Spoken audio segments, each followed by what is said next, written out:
Hey everyone, Technomentary here. In today's video, I'm going to show you how to turn on or off fingerprint unlock on your Android phone. So let's get started. Very first thing you're going to start by doing is going to your setting. Now from your settings here, we're going to go down to lock screen and AOD. And from lock screen and AOD, we're going to tap on screen lock and biometrics. And then if you have a current PIN or password, you'll need to enter that to continue to the menu.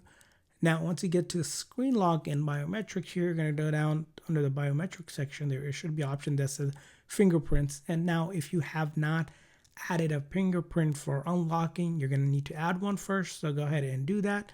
So this will be first, of course, turning on fingerprint lock. So I'm going to show you how to do that. You're going to need to register your fingerprint.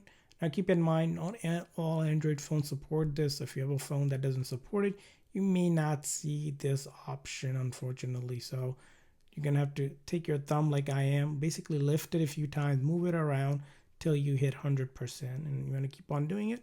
That way we have added basically a fingerprint, hit done. Now, the key thing here is if you have a fingerprint is where it says fingerprint unlock, this is the option. So if you want to use your fingerprint to unlock and lock, you know, make sure this is turned on.